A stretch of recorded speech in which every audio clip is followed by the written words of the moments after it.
If you take history and you look back, it says we'll find it. Mm-hmm. We always have. Yes. So if history is our guide, I remain optimistic. The flight that shocked the world left Kuala Lumpur on March 8, 2014. On board were 12 crew members and 227 passengers, including 8 from Australia. At 42 minutes past midnight local time, MH370 sets off for Beijing. In the cockpit is 53-year-old Malaysian captain Zahari Ahmad Shah, a highly respected veteran of the skies. By his side, his inexperienced co-pilot, 27-year-old Farik Abdul Hamid, on his first ever flight as a 777 co-pilot. For 37 minutes, MH370 is just another commercial aircraft in the sky. 370 maintaining level 350. Approaching the point at which Malaysian Air Traffic Control will hand over to Vietnam. Then, Captain Zahari makes a last routine, but now infamous radio transmission. Good night.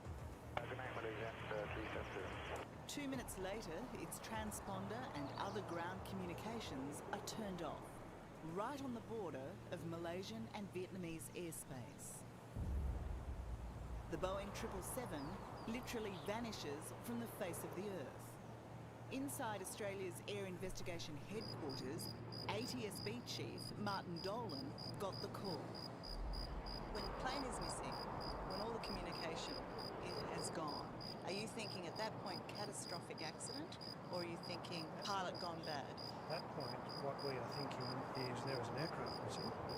There is at least a possibility that some people have survived, and certainly in my experience, the first thought is not what happened. It's, are there people still alive, and can we do something about it? So in the first hours, they're mobilizing the search effort, the hopefully rescue efforts. Where's the debris? Those questions were central to everyone. If there were survivors, you've got to find them. So it's those first hours that turn into days. Where's the airplane? And then the evidence starts rolling in. Now something's wrong. Now something doesn't fit what I'll call standard profile for accident investigation. Something with this one is different. In this day and age, as sad as it is, do you assume terrorism? If this had been a terrorist event, as we would normally classify them, then it's almost invariable that a terrorist organisation will claim credit for the event. And there was no such claim made in this. For the families of those aboard MH370, March 8, 2014 was the beginning of a nightmare that has no end.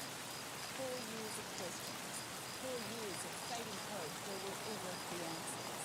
And everyone who loves someone has lived lonelier lives, missing the moments that might have been. And that's certainly how Amanda Lawton feels.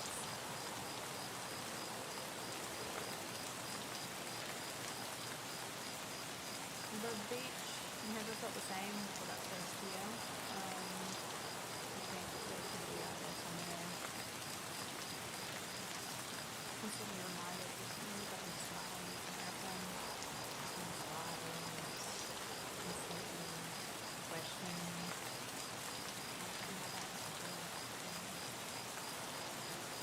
Amanda's parents, Bob and Kathy Lawton, were on a trip of a lifetime. A long-planned holiday to China with friends Rodney and Mary Burrows.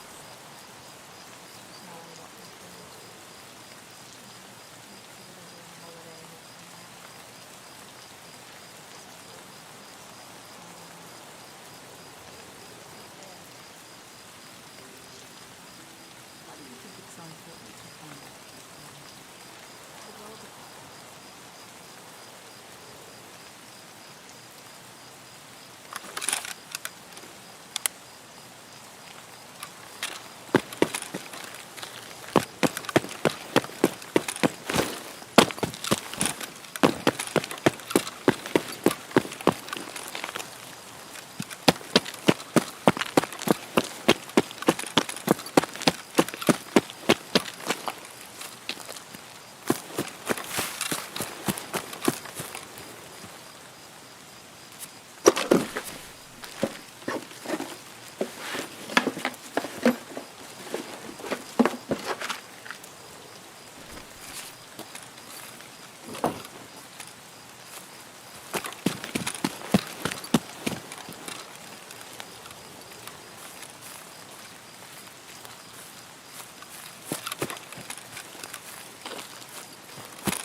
gotta get out of here.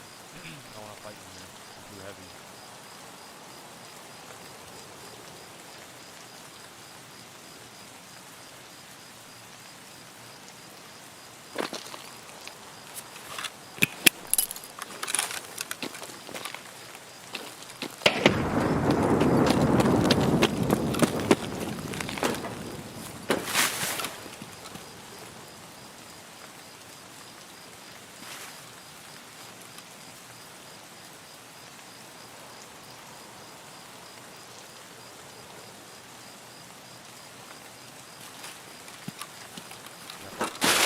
Hear that noise?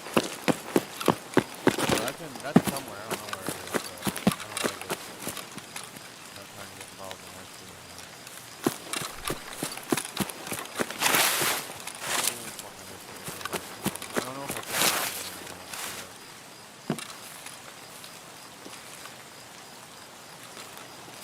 Oh, someone else did it. Or I did. I don't know.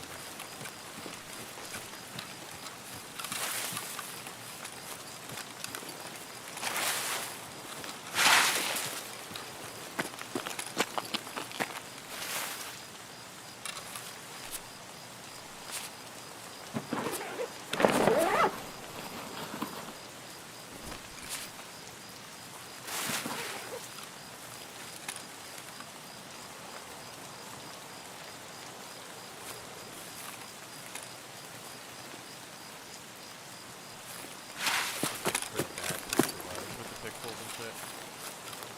It's hard to fight with this thing. I meant to put a laser on it some, but I bought them out and everything. I just forgot to put it on.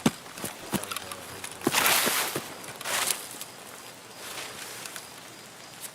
Damn, they hit all the dashes.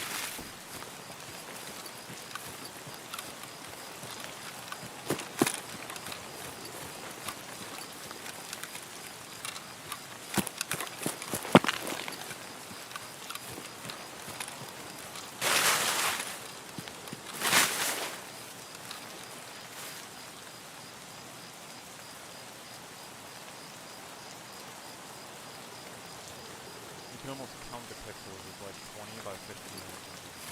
There's like 300 dots on it. It's actually kind of ridiculous. The sheer like size of the pixels. I thought it would be a little better when I first used it.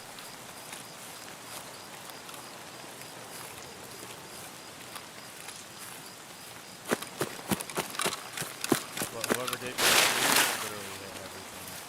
Kind of sucks. I got the good stuff though. I got 21 WF.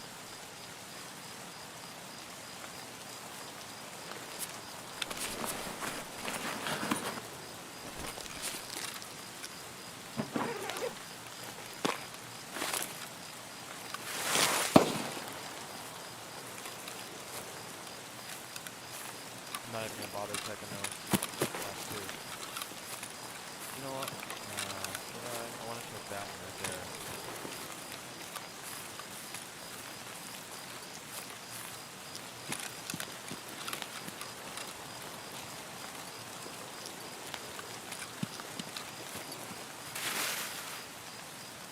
Yeah, I could have. Damn.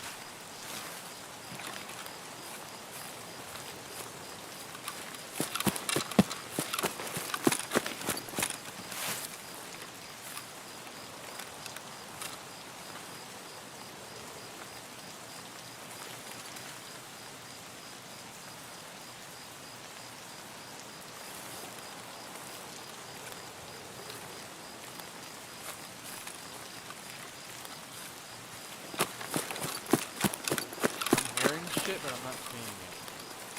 I don't know how bad or good that is. All I know is it's not fucking helping me right now.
needs to know what happened to MH370. How does a Boeing 777 disappear?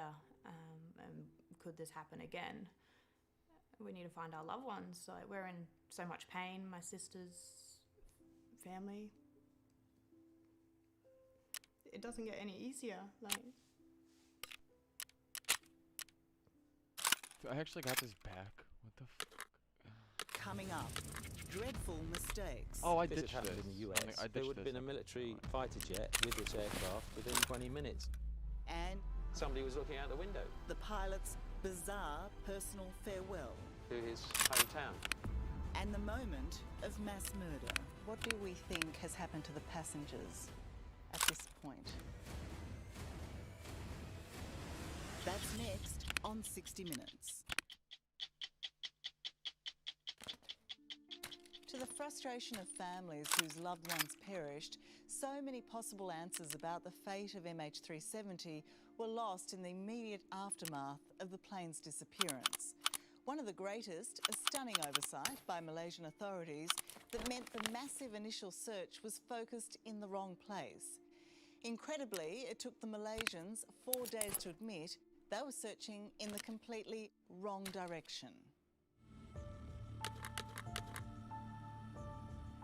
For those 4 wasted days, search aircraft and ships scoured the ocean between Malaysia and Vietnam without finding a trace of MH370. On the 4th day, Malaysia's then Prime Minister, Najib Razak, called his first press conference and dropped a bombshell.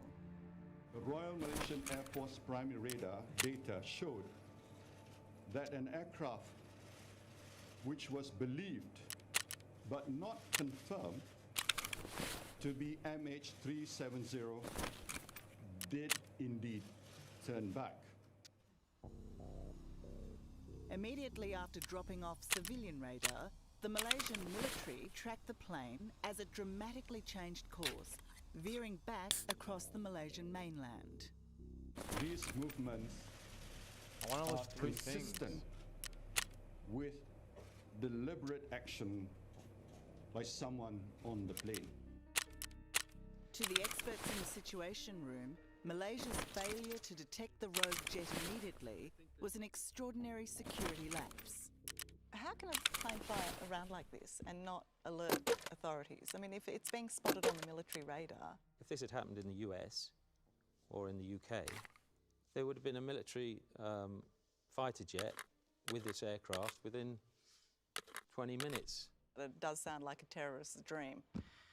You can fly through here, an area that does have military radar, and not be picked up.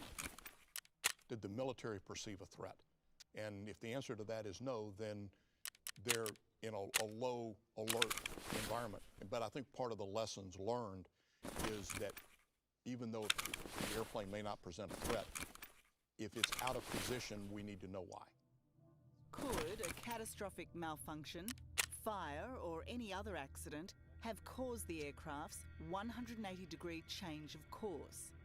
Our experts say no. Are we all in agreement that there could be no accident scenario that would explain what looks like the controlled flight of the plane at the beginning? You can develop scenarios that potentially explain the fact that we know them in that stage of the flight where the aircraft is tracked. But if you add them up, they are so remote in likelihood that you can say effectively you can eliminate That it. it's the probability issue. When you put these together, the probabilities become literally 1 in a trillion. I don't think that there's a reasonable accident scenario that would exactly explain right. it. Too many There's too many coincidences. Our 777 pilot, Starting to Simon get Hardy, insurance back. has reconstructed Captain Zahari Ahmad Shah's actual flight plan from the military radar and made a remarkable discovery. MH370's pilot avoided detection by either Malaysian or Thai military radar by flying along the border, crossing in and out of each country's airspace. Oh, no. I should As have the did that. aircraft went across Thailand and Malaysia, it runs down the border, which is wiggling underneath. Means it's going in and out of those 2 countries, which is where their jurisdictions are. So both of the controllers aren't bothered about this mysterious aircraft because it's gone. It's not in our in our space anymore. So there's a reason So for that each was of these. deliberate. Yes, there's a reason.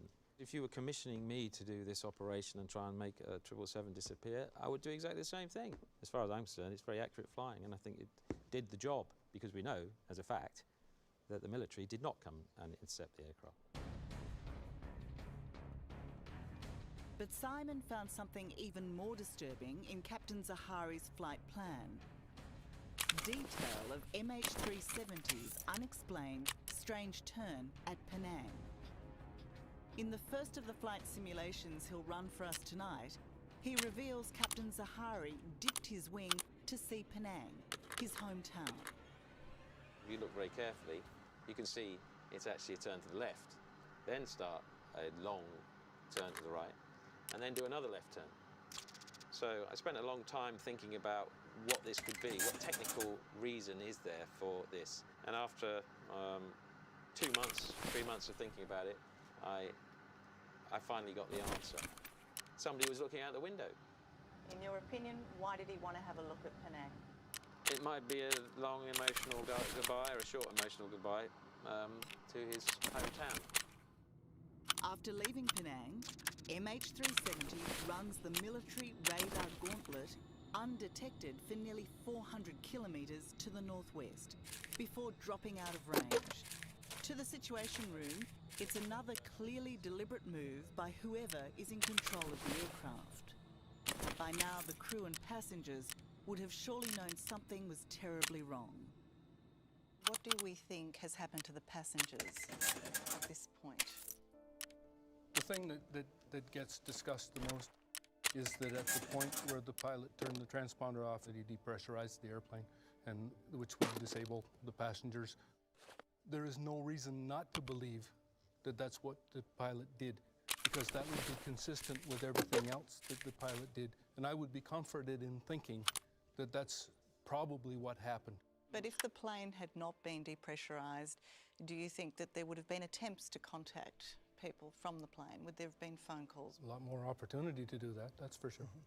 I think that if you go down into your deep thoughts, you think that's probably the most likely thing that the pilot would do, given his intention to make the airplane disappear and not wanting any interference from the back or anybody using cell phones or anybody trying to call people. That's in my opinion, that's probably what happened. You asked the question, I'll give you that answer. So it's the nature of the silence around this aeroplane that makes the mystery so great. Every day that went by, the mystery grew deeper, and this became very quickly unlike any accident in aviation's history. The last time that the world had this interest in a missing airplane, the captain was Amelia Earhart. Coming up, more damning evidence against the rogue captain He did it deliberately. and the mysterious 6-hour flight to nowhere. The airplane was flown to this part of the ocean for one single reason, not to be found forever. That's next on 60 Minutes. We now know that flight MH370 made a gigantic U-turn just after it disappeared from air traffic control screens.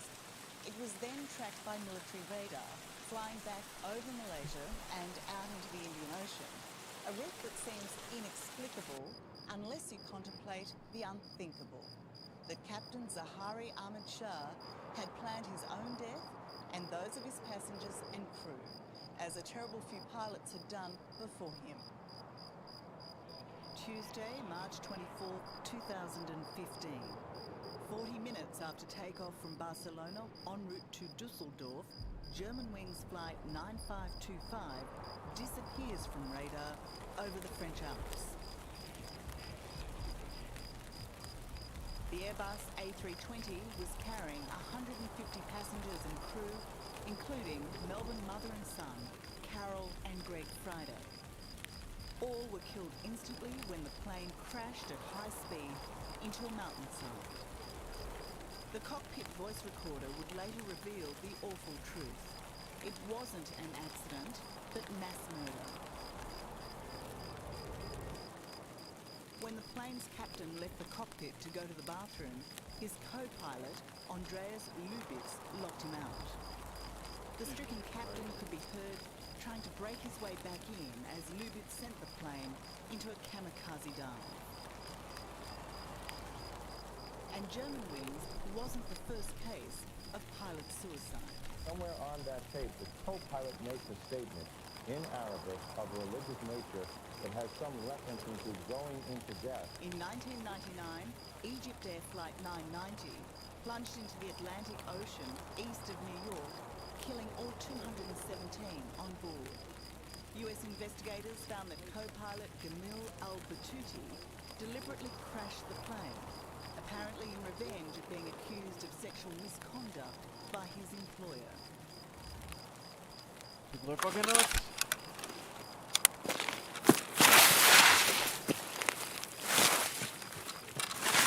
Spawn, bro. We're gonna do this thing, man.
Dead ass lobby. Kind of. I mean, I'm assuming. I don't fucking know. So far, it's looking pretty fucking dead to me.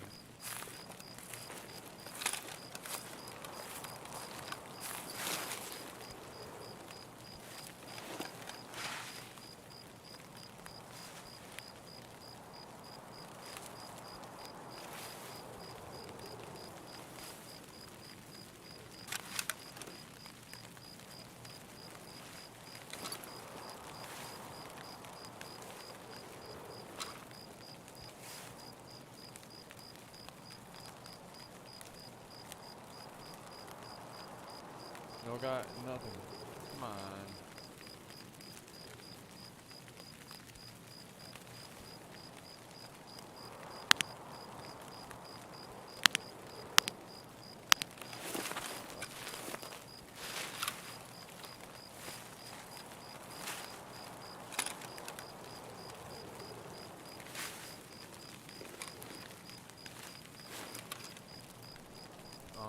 Trying to think what to do here. Like the arm stand back.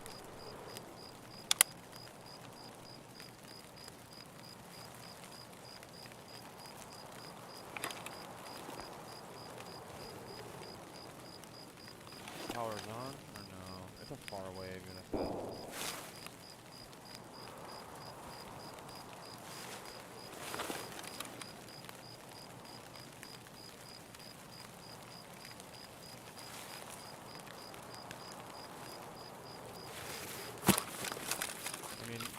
I'm not lying right now. It'd be it'd be shitty to die right now with this running and scope and stuff, but I can't sit there because obviously nothing happened.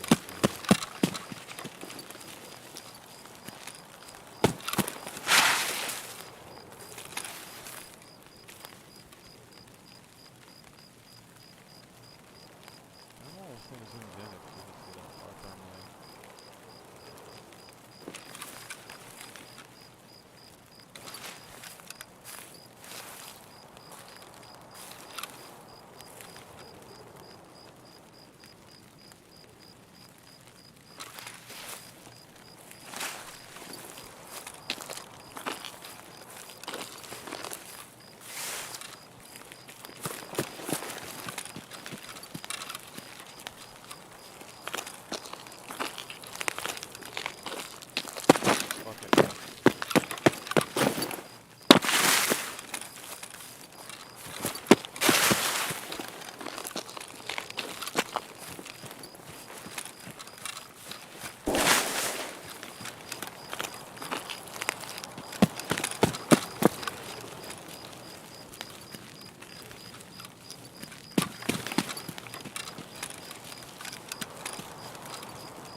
Looks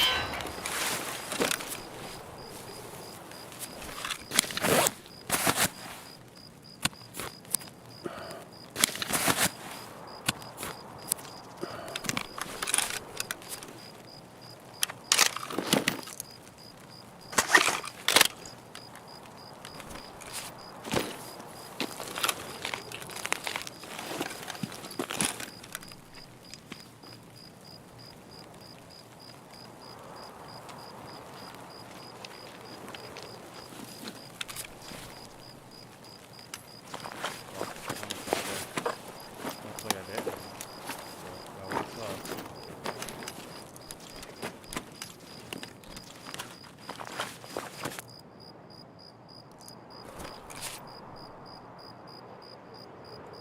Fucking thing's hard to use. That's what I meant when I said it was hard to use.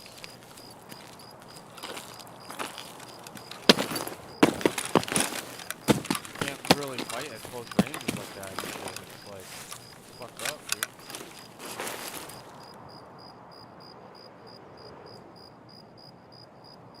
I gotta fix my arm. I gotta get safe for my arm.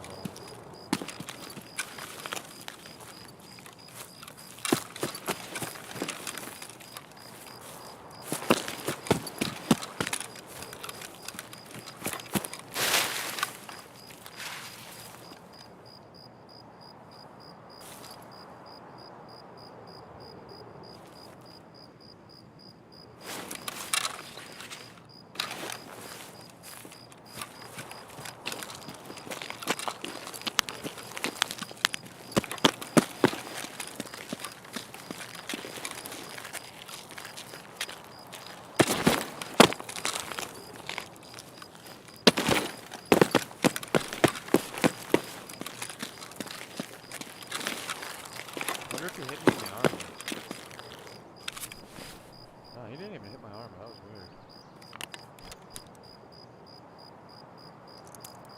Definitely weird. Oh, dude, wait.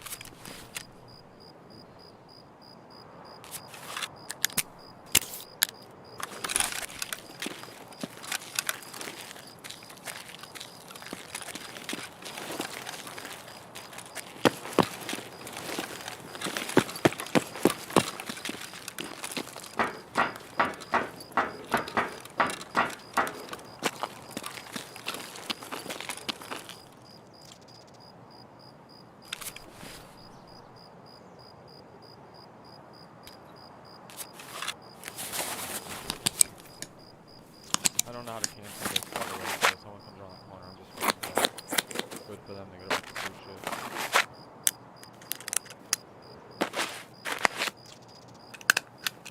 Hurry up, dude. Come on.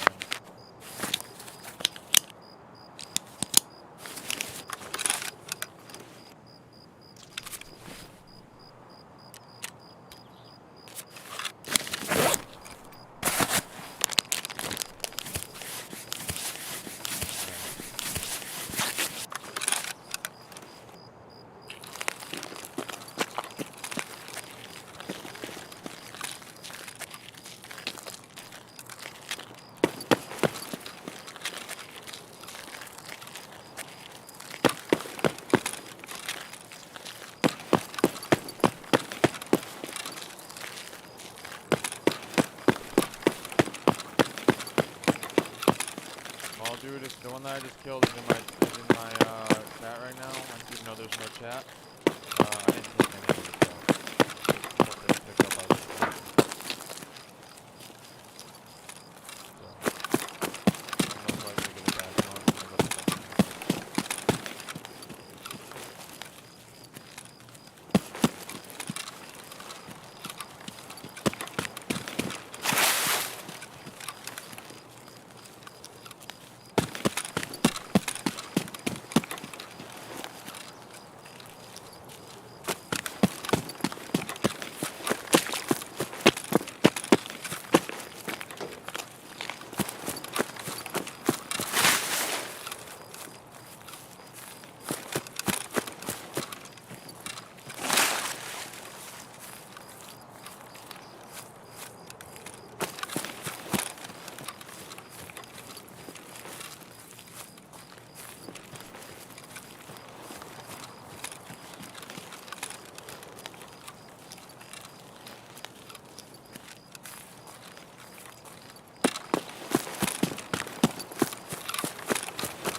chat though, real quick.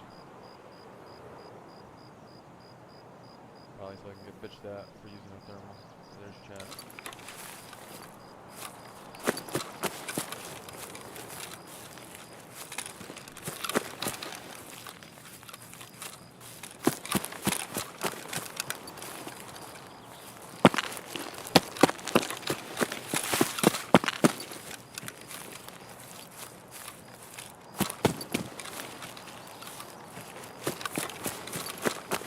This one kind of worthless.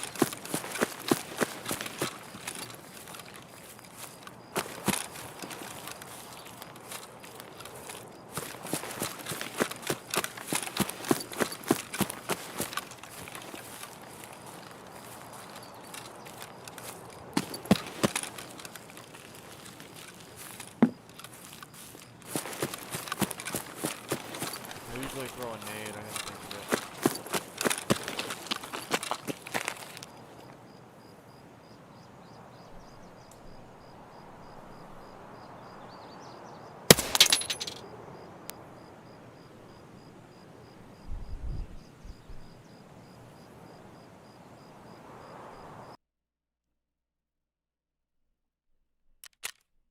Sorry, Thomas. What level are you? 16? Oh, shit.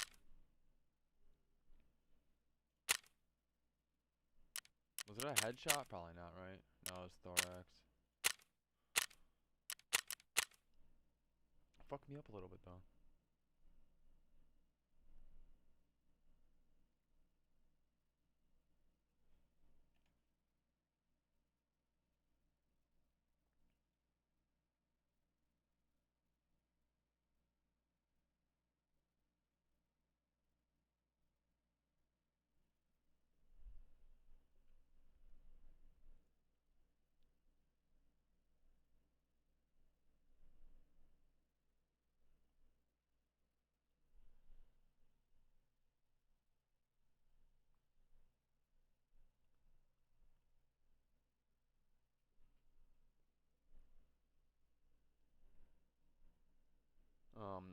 I'm not gonna use the thermal in the next raid though, or this gun to be honest. I kind of want an M1A. It's been a little bit since I used an M1A, so I might go buy one real quick. Here, let's just take this stuff out real quick.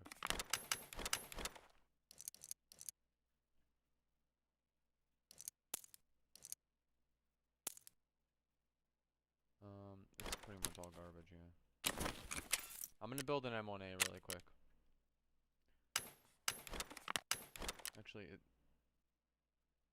that might be worth more on this raid. I don't know. 38,000? Yeah, see it is. Extra 10 grand. I'll do 45k though.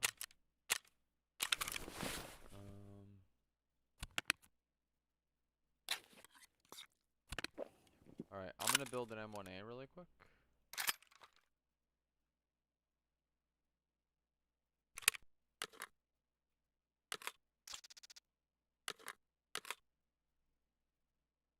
And get rid of this.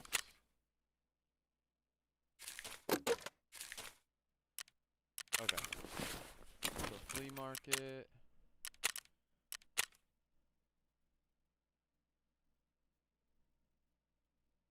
Give me an M1A. I love this gun. And then give me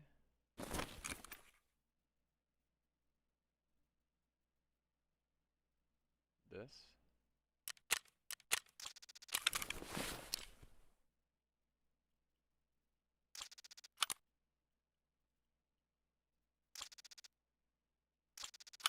Oh, wrong thing.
I thought you could put the ergo on this.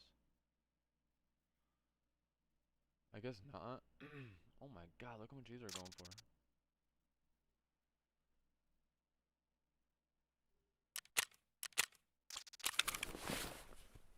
Alright.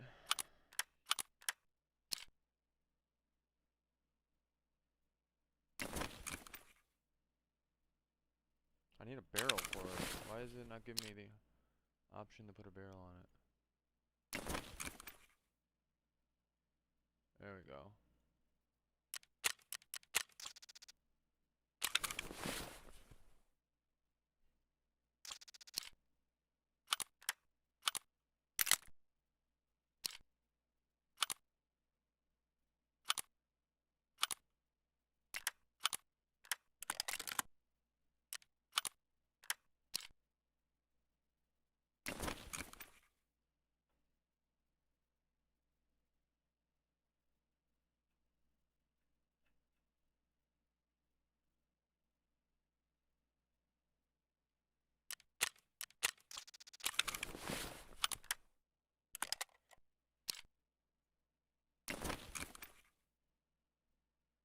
Wait, I think I have a silencer for this.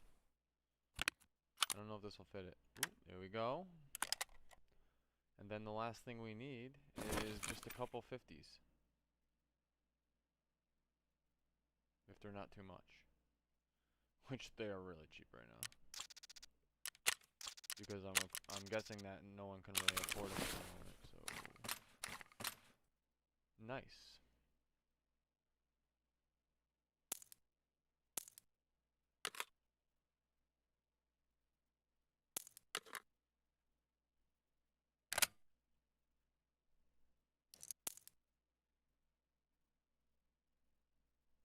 $99?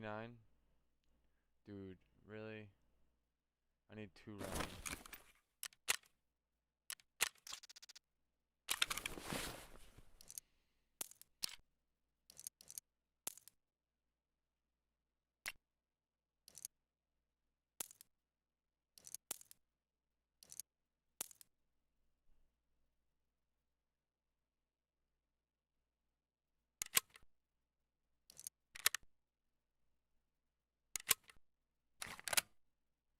And I just gotta figure out a scope to use for it because the Valdez broken. So maybe I should use. I need a laser too, so let me grab that.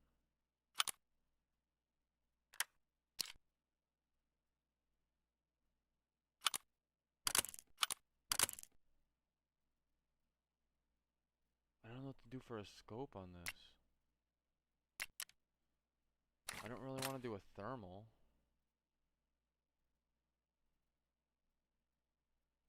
Trying to think here. I don't want to use this one either though. I guess I will. I'll use this one.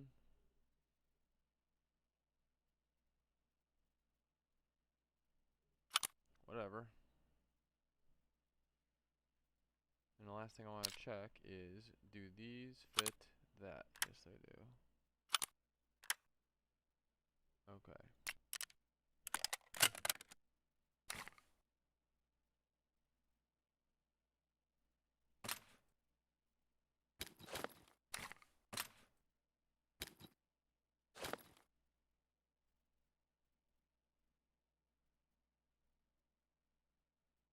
Alright. We're good. I'm gonna have to do a day raid though.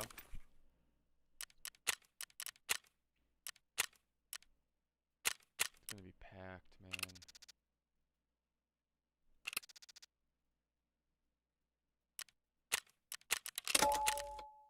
Oh my god.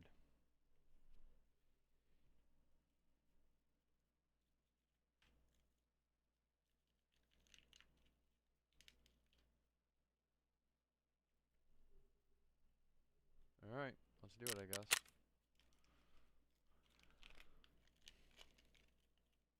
I almost lost a thermal to some guy with a shotgun, dude. That would have fucking sucked. He would have been happy as shit. Do do do do do do.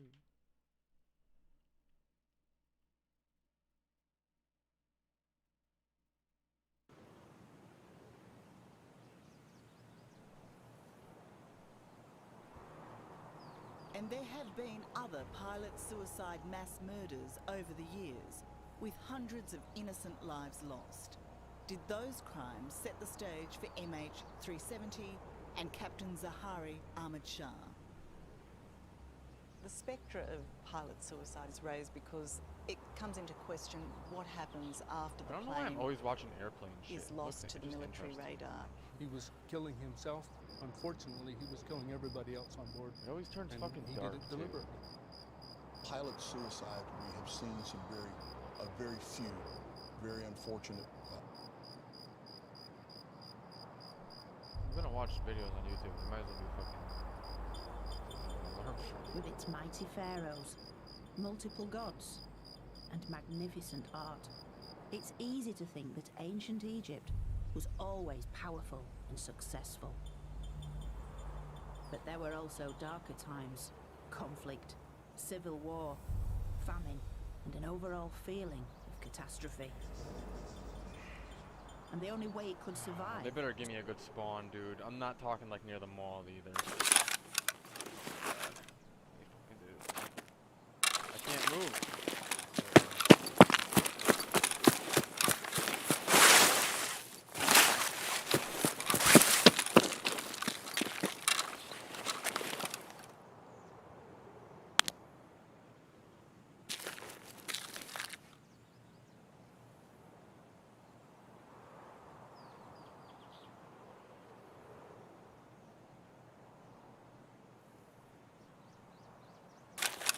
I hate this spawn.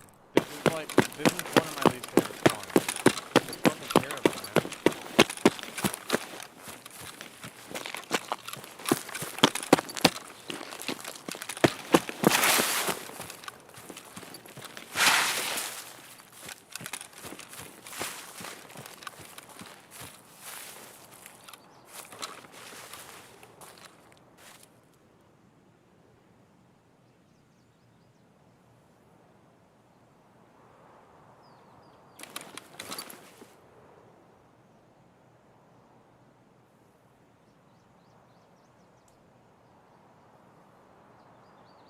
I'm assuming they're inside already.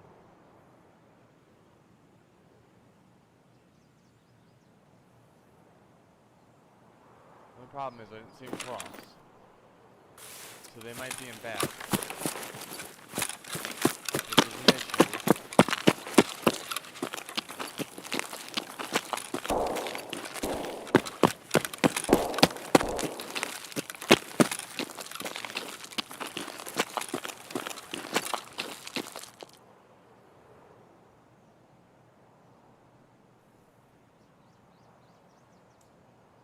Listen to my left.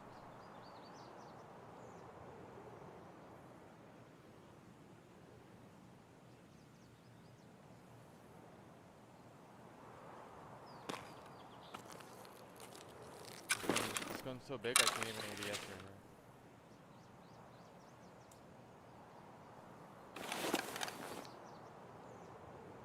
I do hear someone in my left.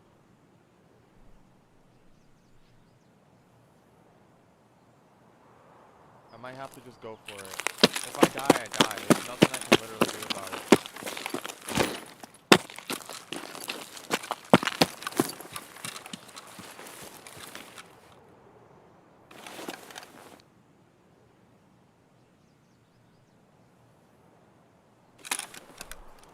I could be 100% wrong and he might have went inside. But like that pistol shot right there. Alright, I'm just gonna assume that he went inside. I mean, that's how you die when you assume. You can't search every goddamn bush right there. I should have already done it.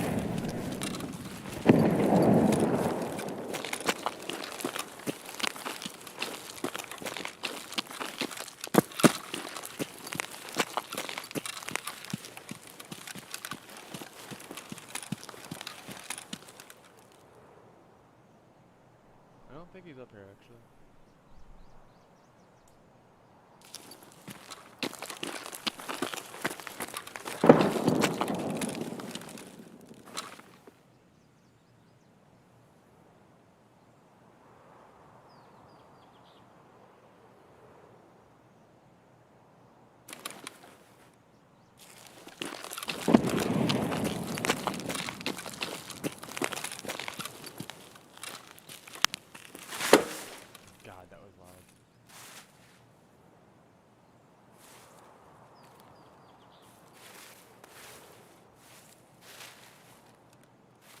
they're running.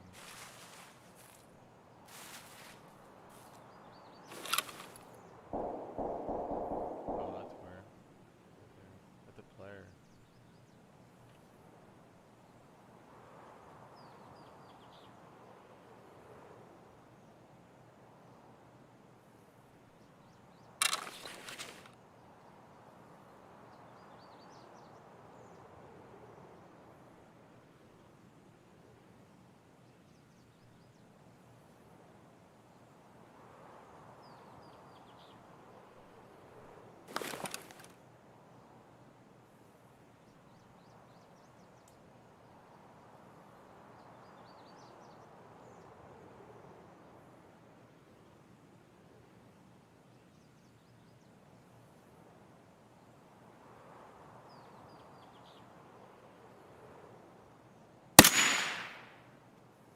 What?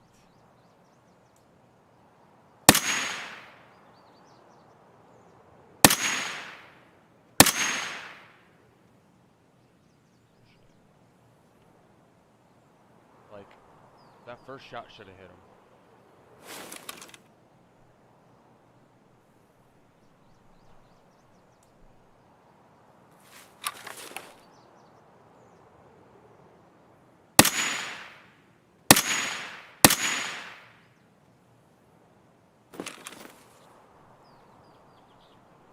I don't know how loud this thing is from a distance.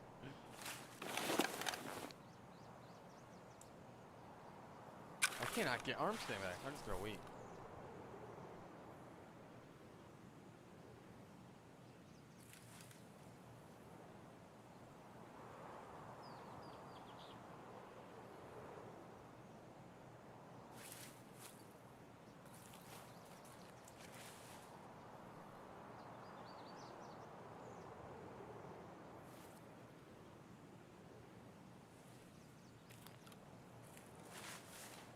I'm like hearing something.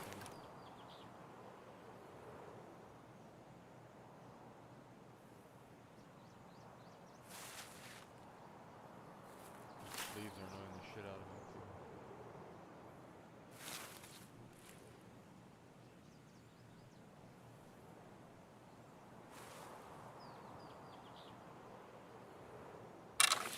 Might have to go.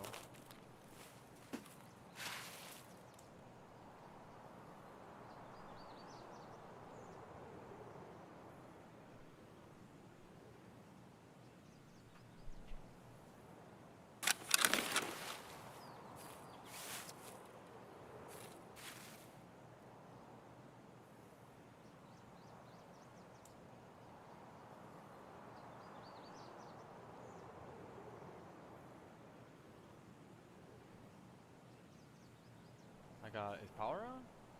The power's not on, I already hit the container. Trying to decide what to do here.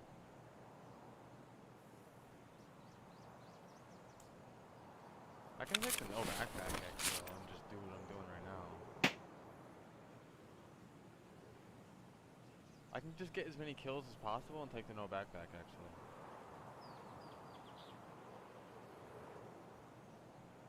There's no reason to run across the map.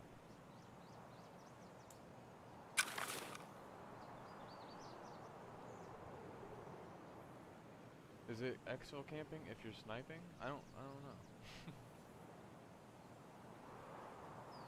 I'm not trying to get the loot, I'm just trying to get kills for XP. And even that, I don't know why I'm doing it, but fuck it.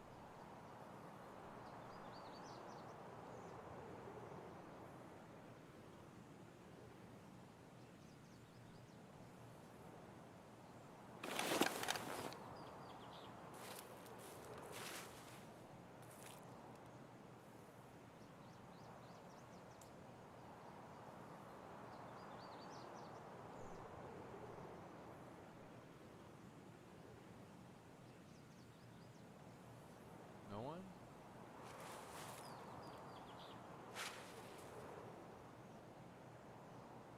I'm not waiting here the whole raid. I mean, I'm gonna move around.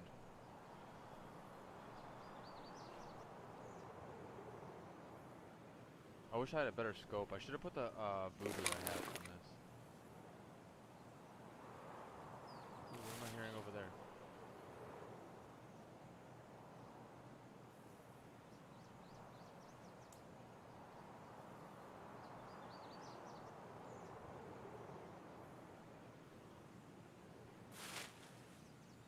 feel like instead of the RPK, they should have given Killa an M1A. Cause I think it looks better.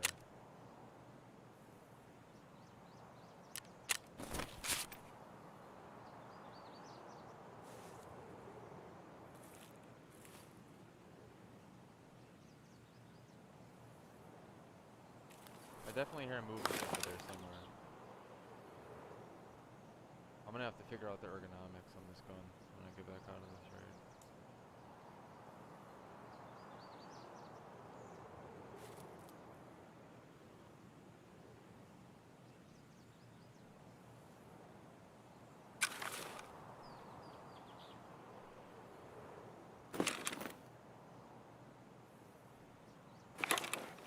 Looks like there's a guy right there, but it's like a shadow or something.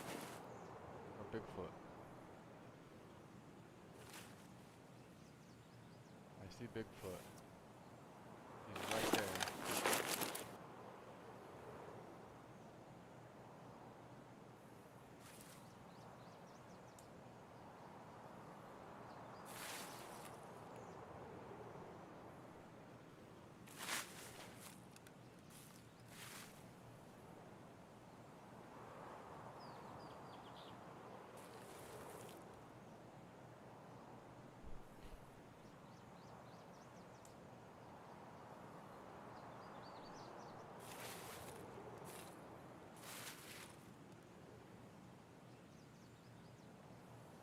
I had movement to my right.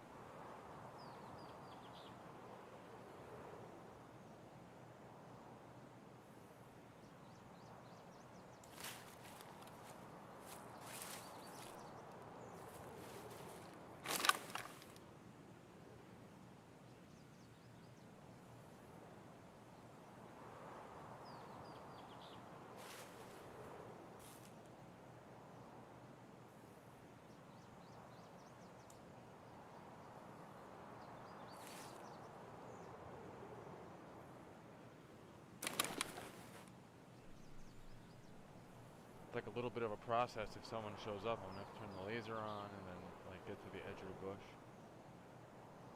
So it'll make a lot of noise.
no backpack exfil quick. Just get out with this fucking stuff.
through its own resilience and the strongest of leadership. Now this is Sesostris III, who ruled Egypt almost 4,000 years ago. He's strong and he's muscular, everything a pharaoh should be. And yet look at his face. His scowling features have been interpreted to suggest his harsh rule and his large ears, his ability to hear any plots against him. Sesostris embodies the way Egypt's monarchs ruled during its turbulent times. This king controlled his enemies through a series of military fortresses and through magical curses. For this is a new era in Egypt's history, not only ruled by military power, but by fear and suspicion. And Egypt's darkest times threatened to destroy its entire civilization.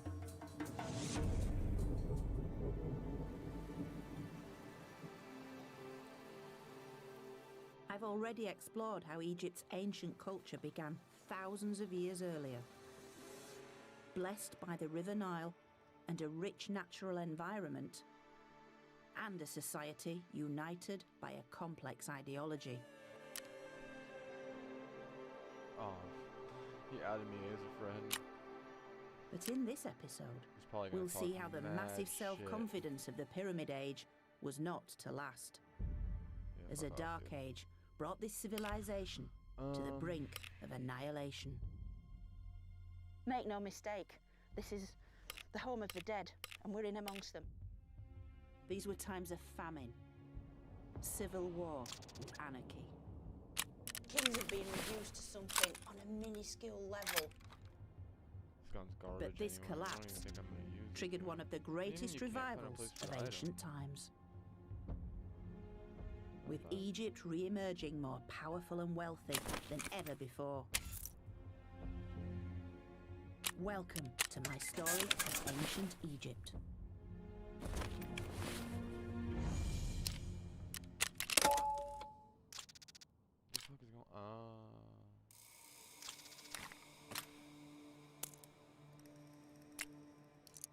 Saqqara, where Egypt's Great Pyramid Age began. But among its glories, there's also evidence of a far less well-known side to Egypt's story.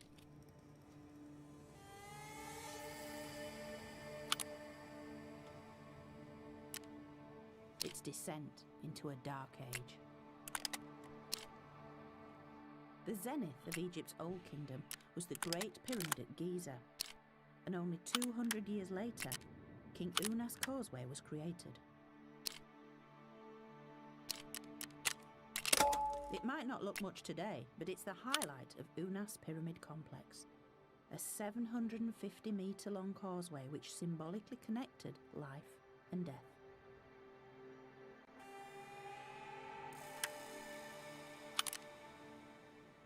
It goes right from the Nile Valley all the way up onto the high desert plateau, right to the foot of the Pyramid of Unas.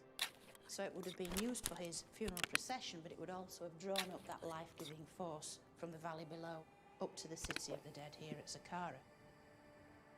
A narrow slit in the roof once allowed enough lighting, but the extraordinary thing is that this causeway was designed for a sole purpose: the king's funeral procession.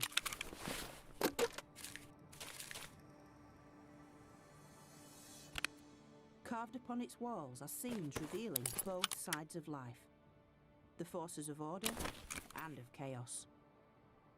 It first portrays an idealised version of Egypt, a time of plenty. Here we can see typical scenes within an Egyptian temple or funerary context, scenes of the rich bounty of Egypt, all the fruit, the vegetables, the crops, the meat, the fish, all the wealth of the natural environment of Egypt, which was all obviously brought to the land through the good offices of the king, the bringer of all bounty, the intermediary with the gods.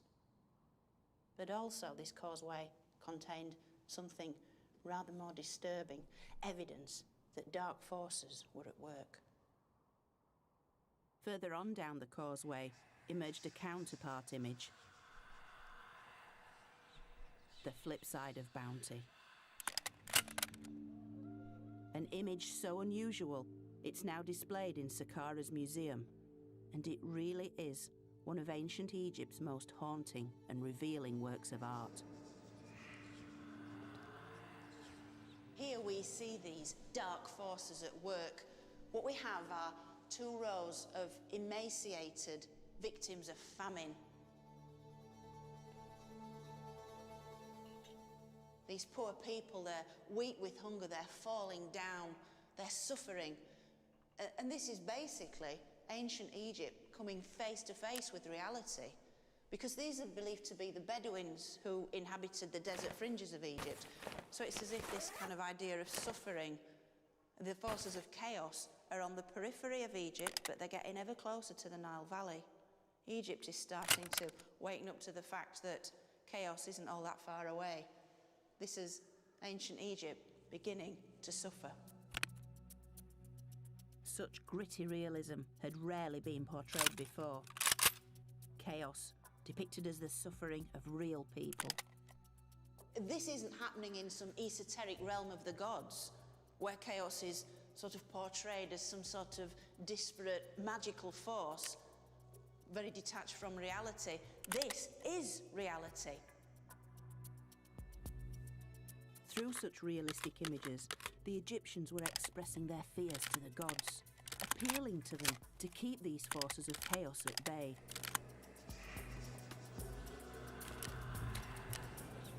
But instead, the starving famine victims would turn out to be a chilling omen.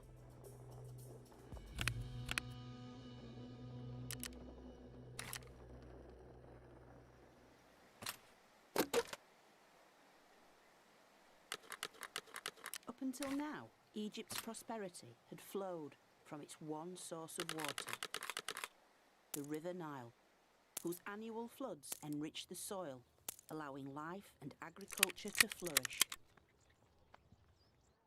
This natural abundance was the very bedrock on which Egypt and its perpetual world order was able to thrive. But this lifeblood was about to run dry. evidence shows that at the end of the 3rd millennium BC, the Nile flood levels fell dramatically. As the very thing that brought them life began to diminish, the Egyptians believed that their gods had begun to abandon them. And for the next century, the ancient texts talk of suffering, starvation, and even cannibalism.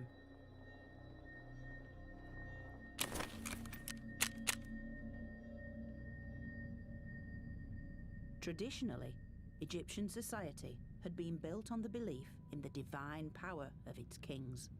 Without this belief, the Pyramid Age would never have been possible. But now, in its time of need, Egypt's king seemed increasingly powerless in the face of such natural disaster.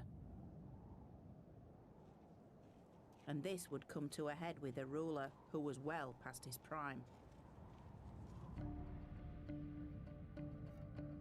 Claimed to have lived for 100 years, he was Egypt's longest-lived monarch, King Pepi II.